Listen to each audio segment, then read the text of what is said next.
जब एक बेटी ने मां को थप्पड़ मारा।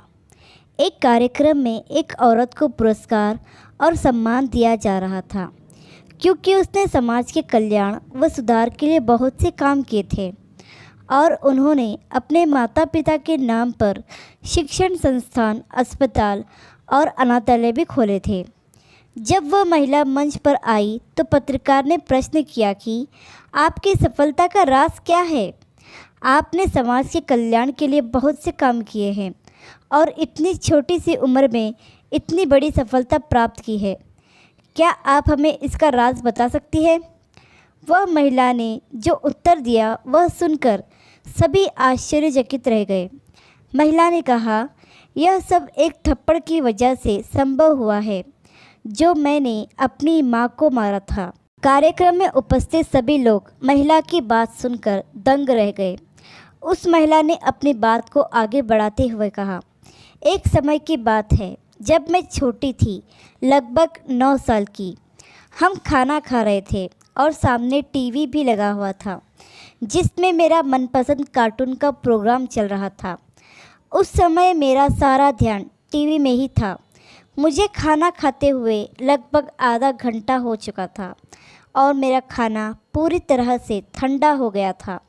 मेरी माँ ने जब यह देखा तो एक चपेट लगाते हुए मेरी प्लेट खींच ली और कहा, सारा ध्यान बस टीवी में है, ये नहीं कि जल्दी से खाना ख़त्म करें। यह कहते हुए उन्होंने मुझे दोबारा गर्म खाना परोसा और मेरी प्लेट का ठंडा खाना खुद खाने लगी। जब माँ ने मुझे थप्पड़ मारा तो मुझे बहुत गुस्सा आया।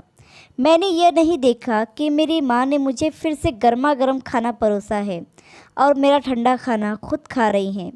मेरे ऊपर शैतान सवार हो गया जो मुझसे कह रहा था कि तुम्हारी माँ ने तुम्हें थप्पड़ मारा है, और शैतान के बहकावे में आकर मैंने वह कर दिया जो मुझे नहीं करना चाहिए था।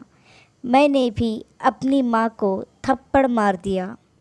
यह कहते हुए वह महिला की आंखों से आंसू निकलने लगे और वहाँ उपस्थित सभी लोग जो उसकी बात को ध्यान से सुन रहे थे वो भी भावुक हो रहे थे और यह सोचने लगे कि जिसने अपनी माँ को थप्पड़ मारा वह इतने आगे कैसे चली गई।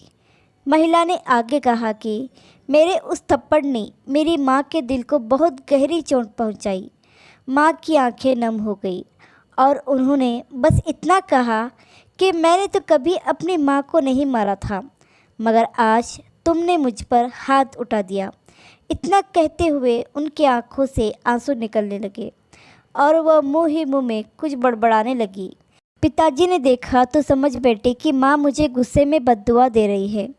पिताजी ने माँ को डांटते हुए कहा, वह छोटी बच्ची है, उसने तुम्हें गलती से मारा, इसका मतलब यह नहीं कि तुम उसे बद्दुआ दो। पिताजी की बात सुनकर तो मैं और भी डर गई और माँ को देखने लगी। पिताजी की बात सुनकर माँ ने रोते हुए कहा, आप उनके पिताजी हो तो मैं भी उनकी माँ हूँ। 9 महीने अपनी कोख में रखकर अपना खून देकर सींचा है इनको, बहुत से कष्ट सहे हैं और अब भी इनके पालन पोषण के लिए कितनी मेहनत करती हूँ। तो आपने यह कैसे सोच लिया कि मैं अपने जिगर के टुकड़ों को बद्दुआ दूँगी? पिताजी ने पूछा। फिर तुम मुँह ही मुँह में क्या बड़बड़ा रही थी? शायद पिताजी जानना चाहते थे कि माँ के दिल में क्या चल रहा है, या शायद वो चाहते थे कि मुझे इस बात का पता चले कि जिस माँ को मैंने थप्पड़ मारा है उसके दिल में मेरे लिए कैसे विचार हैं। माँ ने कहा, गुस्से के हालत में हम जो भी दुआ या बद्दुआ करते हैं वह पूरी होती है। इसलिए मैंने अपने मालिक से दुआ की कि मेरे मालिक, मेरी बच्ची छोटी है, उसने जो भी किया नादानी में किया, तो उससे नाराज़ ना होना। हमेशा मेरे बच्चों से खुश रहना, उन्हें नेक इंसान बनाना, समाज के कल्याण में काम आने वाले बनाना, हमेशा अच्छे कार्यों में मेरे बच्चों का साथ देना और वो जो भी अच्छा कार्य करना चाहें उन्हें उसमें हमेशा सफलता प्रदान करना। जब मैंने ये सुना तो अपनी माँ से लिपटकर बहुत रोई और उनसे माफ़ी भी मांगी और ये वादा भी किया कि आगे कभी ऐसी गलती नहीं करूँगी। एक माँ अपने बच्चों को कभी दर्द में नहीं देख सकती, इसलिए क्रोध की स्थिति में भी वह भली भांति जानती है कि उसकी ज़ुबान या हृदय से ऐसा कोई अपशब्द नहीं निकलना चाहिए जो उसके बच्चों के लिए हानिकारक हो। मेरे थप्पड़ से मेरी माँ का दिल तो बहुत दुखा हुआ था, लेकिन वह उस हालत में भी मेरे लिए दुआ कर रही थी। और आज मैंने जो कुछ भी हासिल किया है वह उनकी दुआओं का नतीजा है। महिला की यह बातें सुनकर वहाँ उपस्थित सभी लोगों की आंखें नम हो गई। सच है दोस्तों, माता पिता चाहे कितने भी क्रोध में क्यों ना हो, लेकिन वह कभी भी अपने बच्चों का बुरा नहीं चाहते। वह हमेशा यही चाहते हैं कि उनके बच्चे खूब सफलता प्राप्त करें, खूब आगे बढ़े, और अपने बच्चों की सफलता के लिए वह दिन रात खूब मेहनत भी करते हैं।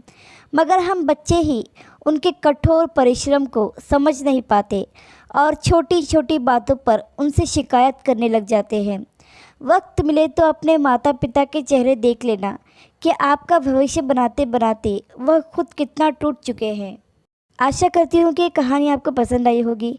कहानी पसंद आई हो तो लाइक, सब्सक्राइब और शेयर करें, और इस कहानी पर आपकी क्या राय है हमें कमेंट करके ज़रूर ज़रूर ज़रूर बताएं। कहानी सुनने के लिए धन्यवाद।